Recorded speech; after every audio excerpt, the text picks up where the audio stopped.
Hello, welcome to News Now on TV360. I am Fidelia Aguncha. We begin with reports of a fresh attack by unknown gunmen on Sokwa village, Logo local government area of Benue State. 3 persons have been confirmed killed while many others are still missing following the attack which occurred on Thursday night. Chairman of Logo local government, Yajo Richard, who confirmed the attack, said the gunmen suspected to be herdsmen shot sporadically at fleeing victims and burned down houses in the village. Security agencies in the state are, however, yet to speak on the attack. According to reports, the village remains deserted as residents who are still in shock have fled their homes. About 80,000 people have been reportedly displaced in the state over attacks by suspected herdsmen. In a bid to ensure lasting peace and security, the Nigerian Air Force has announced plans to establish an operational base in one of the states affected by the herders-farmers clashes. Chief of the Air Staff Air Marshal Sadiq Abubakar said the force plans to establish a forward operational base in Taraba State. The Air Marshal disclosed this during a lecture in Abuja. He also announced plans to establish a quick response wing along the Benue-Nasarawa axis. Meanwhile, the Nigerian military has already announced a new operation to tackle the incessant killings in Benue, Taraba, Kogi, Nasarawa, Kaduna, and Niger states. About 150 persons have been reportedly killed in farmers-herders clashes in these states since the start of this year. The United Nations says an estimated 7.7 million people are in need of humanitarian assistance in 2018 as a result of the unrest in the northeast region of Nigeria. The crisis in the northeast occasioned by the activities of Boko Haram insurgency, according to the UN, is one of the most severe humanitarian crises in the world. With 7.7 million in need of assistance, 6.1 million targeted to reach, and $1.05 billion needed to meet these needs, the humanitarian crisis triggered by insurgency in the northeast has now become a global concern. The crisis has now spilled over to the Lake Chad region, threatening the stability of neighboring countries in the northeast region. Understanding the challenges and how to raise the $1.05 billion needed is the purpose of this gathering. The aim of the 2018 Humanitarian Response Plan that we'll be launching today is to build on the humanitarian work carried out in previous years, and we have 3 strategic objectives that we have all agreed upon to pursue. The first is to provide life-saving emergency assistance to the most vulnerable people in conflict-affected areas, ensuring that assistance is timely and to scale. The second is to ensure that all assistance promotes the protection, safety, and dignity of affected population, and is provided equitably to women, girls, men, and boys. The third is to help people kickstart their lives again, and also reconstruct the foundation of their lives so that they can better prepare for face future crises. This is not a challenge for the northeast of Nigeria alone, or their neighbors across the lake. This is a challenge for the whole world, for we face crises like this, driven by terror, driven by climate change, driven by population trends, driven by a whole host of causes, driven onto our shoulders and into our hearts. And now the question is, will Nigeria do, thanks to the Nigerian leaders who are here and all of you who are here to help, will Nigeria do something that we have never seen done recently in the world? And that is find the way, while saving a life, to restore that connection between citizens, each other, their place, their government, and let them return to their communities and their lives better than they were before they left it or were driven out. 6 states with 10.2 million people are affected by the insurgency, but 3 of most troubled states of Yobe, Borno, and Adamawa account 1.4 million, 3.2 million, and 1.6 million affected people respectively. The government of Nigeria is focusing on 3 key priority areas. First is protection and gender. In line with the commitment of the international humanitarian law, addressing protection of the needs of 7.7 million affected women, men, boys, and girls on the basis of need, as well as on the basis of restoring their human rights and their human dignity. We also are looking at the implementing the call to action for protection and also for preventing gender-based violence. This is pivotal, and it is critical for the stability and the solutions in the affected areas, because indeed, the most affected people are women and children. We also are prioritizing localization so that this response that we are providing now will be built on existing partnership between international and national organizations through investments in national institutions so that the capacity of national service providers will be enhanced to be able to fully take over from our international partners. Thirdly, we are committed to community engagements. This is to ensure that communities that are at the center of this crisis and also the beneficiaries of the response are taken along while we take decisions on how to provide relief to them. The 2018 Humanitarian Response Plan was launched with a call on the private sector to join government in saving lives in the northeast of the country. At the event were the Ministers of Communication, Adebayo Shitu, Minister of Health, Professor Isaac Adewale, Minister of Agriculture, Audu Ogbe, and Water Resources, Suleiman Adamu. 4 suspects have been arraigned before a federal high court in Nnewi. They are accused of standing trial for the killing of 12 people at St. Philip's Catholic Church, Ozubulu, Anambra State.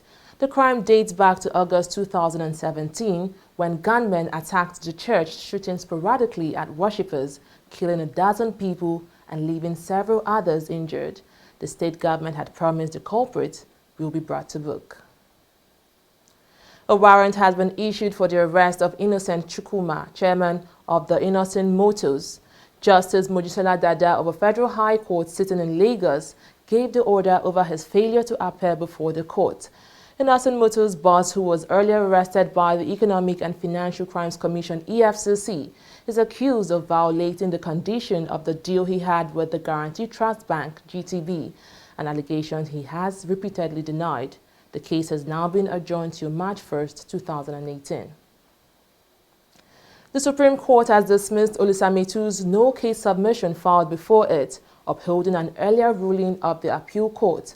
Metu, a national publicity secretary of the People's Democratic Party, is standing trial on an alleged 400 million naira money laundering.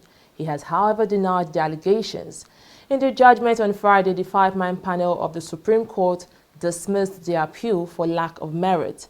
The judges held that the court could not entertain a suit with a fundamental defect emanating from the nature of filing at the lower court. The Nigeria Labour Congress is demanding an upward review of the proposed 56,000 naira minimum wage. The union says it has submitted a fresh demand for higher minimum wage to the tripartite committee set up by the government. Acting NLC President Kiri Mohammed, who disclosed this, said the increase is to reflect inflation and other economic realities in the country. Mohammed, however, failed to mention the exact figure the organized labor was demanding, but explained that it was a joint decision between the NLC and the Trade Union Congress. The anti-Lekki tolling movement on Friday held a protest at Lekki axis of Lagos State, demanding the reversal of price hike in tolling fees at the 2 toll gates around the area. The turnout for the protest was poor, but demonstrators still made their voices heard, demanding the Lagos State government step in to address the situation. TV360's Ngozi Okoye was there and now reports. The organizers of the protest had asked residents of Lagos, especially those living around the Lekki axis, come out in their numbers for what was tipped to be a massive protest over the hike in the Lekki toll gate fees, but only a handful responded. And even before they converged, the police had already stationed its men all around the place. Rather than assembly around the toll gates, the protesters took the demonstration some distance away to the entrance of Lekki Phase 1 estate. We believe as right-thinking members of the public, and we believe that as Democrats, we believe as social justice commentators and right activists, there is a need for us to really engage the government on this. That is why we have come all out to speak the mind of the people to Mr. Governor, to listen to us and come back and reverse back to status quo and possibly total cancellation of the toll gate. We know the people are pained. The road that has been destined and been commissioned, being concessioned to the Lekki Concession Company has been bought back in 2013. We have it on record. In law of contract, since you have already absorbed yourself a particular contract, that contract stands dissolved. So therefore, we don't see any reason why LCC should still be collecting tolls. And why our government will just come and put a toll gate, two toll gates in a seat, in a town, in a local government, one local government. It's unfair. And apart from that, the toll gate that you are making money, the road is not up to standard. Look at all the road. The road is not up to standard. And you are making money from this thing and you cannot fix the road to a standard. It's unfair. The company managing the toll gates had said it had to jack up the fees owing to high operational costs and maintenance of the company's loan obligations. But the protesters are having none of that. To me, I don't want the toll gate. Left to me, I think they've made enough money from the toll gate. But if they say the toll gate should be, they should reduce the toll gate fee to the barest minimum that Nigerians can pay. We all know what is happening in the society today in this country, that people highly find it difficult to survive. Then how do they now say they want to increase the toll price? It is wickedness. It was actually meant to actually pay off for the constructions that you have on the road. So for me, it's not as if the toll gate should be removed completely. The toll gate that should be removed completely is the Lekki-Kogi link bridge. It's illegal, as the court judgment for the High Court had it. But my own major issue is actually the hike in price. For a toll gate as this, collecting 120 naira for a car, and all of a sudden it has been moved to 200 naira without any notice or advancing reasons why they are increasing the tolls. It leaves so much to be desired. Now, what is their reason for this increase? Earlier in the year, the management of LCC had said feedback and recommendations received during the series of consultations held in December 2017 with stakeholders in Ethiopia local government area and its environs considerably influenced the new toll fares. But with this recent protest, it appears more talks are obviously still needed by both parties. Ngozi Okoye, TV360, Lagos. Advocacy group Socio-Economic Rights and Accountability Project SERAP has beamed its searchlight on corruption in the education sector. The group, in partnership with the MacArthur Foundation in Lagos, launched its latest report highlighting how federal universities in Nigeria have been stripped apart by corruption. It also proffered ways to address the issue and improve Nigeria's education system.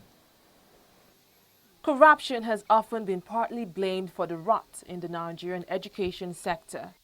In its latest report looking at the menace in federal universities in the country, SERAP says the problem is not just endemic, but has become a culture. So if you... Titled Stealing the Future, the report mainly focused on two federal universities, the University of Lagos and Ahmadu Bello University Zaria in the northwestern Kaduna State. It sheds light on how deep corruption has eaten into the education sector. The education sector is the foundation for nation building, in my opinion. Like they say, if you get the foundation wrong, the building is wrong ab initio. You have an idea of how our future has been stolen. Of course, we read so much that we do not even give a thought to. One vice chancellor, I think about 2-3 vice chancellors are currently on trial for corruption using their offices. There are so many others that are funding money quietly. That is the Vice Chancellor. Go through the Senate, the faculty, the registry, the librarian, the dean of faculties in the university. Then look at the polytechnics, the secondary schools, the colleges of education, the primary schools, the ministries, and we have a picture of how our future is being stolen. If we must make anything better in Nigerian society, we have to start from the perspective of education. And starting from the perspective of education, we said, okay, let's look at the university system. Let's see what is happening there. And that was why we commissioned the researcher to do the research and give us what the discoveries are, so that after we have the discovery, we will talk to and get the report across to people that will take decision on the matter, so that the system can be better operated. The extensive research was carried out with the help of a consultant, Bolajoko Dixon Ogbechi, an associate professor at the Faculty of Business Administration, University of Lagos. But the research is not just about fact-finding. It contains several recommendations on how the issue can be best addressed. To curb corruption, these are the things government and its anti-corruption agencies should do. First of all, is to put in place a system for promptly punishing convicted wrongdoers in the universities, irrespective of personalities involved. You can see they had about 10 different recommendations for government to follow. They said the government should also ensure that they provide a hotline for reporting corrupt practices directly to authorities. Introduction of whistleblowing on campus to create awareness of corruption and provision of incentives for whistleblowing corrupt practices, and the proper monitoring of funds given to universities by management. Human rights lawyer Femi Falana advised that the government put in place ways to check fund allocation and utilization in federal universities. We shouldn't be having the problem we're having now. But how are you going to monitor the funds? The most vibrant segment of the university community is the student movement. Today, how many campuses have viable student unions? UNILAG, for 10 years, until a couple of years ago, banned the student union. Now, how do you train future leaders if they cannot organize themselves at the local level? So please, if we are going to stop the stealing of the fund in the universities, we need to strengthen the capacity of the campus unions and make them independent or autonomous of the government and the campus tyrants, as it were. Corruption has indeed become a nationwide issue, with the present government focused on eradicating it in all sectors. SERAP is of the view that tackling corruption in the education sector could have more far-reaching impact and help change society for the better. Fidelia Aguncha, TV360, Lagos.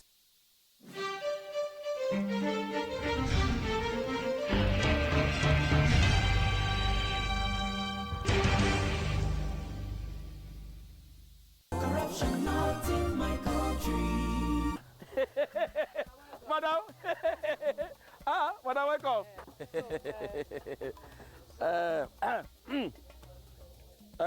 Okay, madam, no worry. When you deliver the balance, we'll give you the goods. No problem, no problem. All right, so now well done. Thank you. Hey, Oga, I still say she don't bring money. Maybe we'll use this one for her now. She wants mahogany, not white wood. Oga, our work now to join wood together, deliver whatever to customer. Put the remaining profit for pocket. This is corruption, not in my country. Corruption not in my country. Stop corruption now.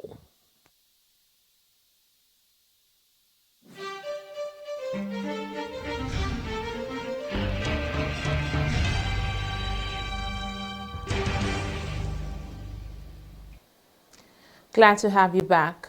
The planned borrowing of $2.5 billion from foreign sources will not increase the nation's total debt commitment This is according to the Debt Management Office. The DMO says the debt would rather save the country 64 billion naira per annum because the money would be used to liquidate some expensive local debts. The agency added that the proceeds will be used to repay maturing local debts instead of rolling them over on maturity.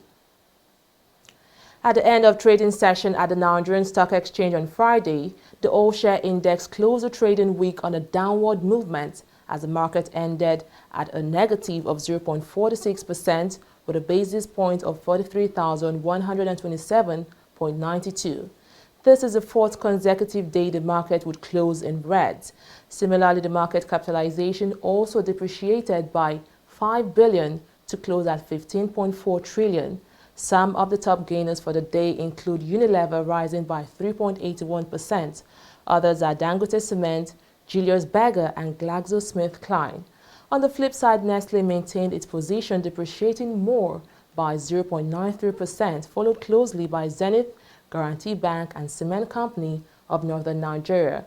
The four top traders had the financial sector dominating as Sky Bank, First Bank of Nigeria Holding, Diamond Bank and First City Monument Bank all had their equities well subscribed. Market activities in terms of value and volume terms were 4.494 billion naira and 552.391 million respectively in 5,489 deals. Oil prices fell for a sixth day on Friday and were on track for their biggest weekly loss in 10 months as record-high U.S. crude output added to concerns about a sharp rise in global supplies. Brent crude were down 64 cents at $64.17 a barrel, while U.S. crude lost 90 cents trading at $60.25 a barrel. The drop came amid a rout in global equity markets sparked by inflation fears. An increase in U.S. exports is also challenging OPEC members' market share in key regions such as Asia. A twin bomb attack in the eastern city of Benghazi has left 2 people dead with 55 others wounded. The attack comes 2 weeks after 35 people were killed in another twin bombing at a mosque in Benghazi, the second largest city in the country. The Friday attack came while people were praying in the mosque. Security experts say the bomb, placed in bags at the mosque's door, appeared to have been activated remotely using a mobile phone. Spain's Coast Guard says it has rescued 82 migrants trying to cross the Mediterranean on Friday. In a tweet, the Coast Guard said the migrants were on 2 separate boats and were rescued in the Alboran Sea between Morocco and Spain's Andalusian coast. The Coast Guard said it also found the bodies of 3 other people on board one boat. It was yet unclear what the 3 people had died of. The rescued migrants are being transferred to Almeria. The Confederation of African Football (CAF) has officially released the cash entitlements of all teams that participated at the 5th African Nations Championship in Morocco. The new figures show that second-placed Nigeria earned the sum of $400,000 and not $750,000 as widely flaunted. Nigeria finished as runners-up after losing 4-0 in final to host Morocco. It was, however, Nigeria's best-ever finish at the CHAN tournament. Leicester City's Riyad Mahrez on Friday trained with the club for the first time since a proposed January move to Manchester City fell through. The 26-year-old had not trained with his teammates since Leicester rejected a deal of around €50 million from the Premier League leaders on deadline day. The winger returned barely 24 hours after coach Claude Puel said he is ready to reintegrate him back into the first team when he returns to training.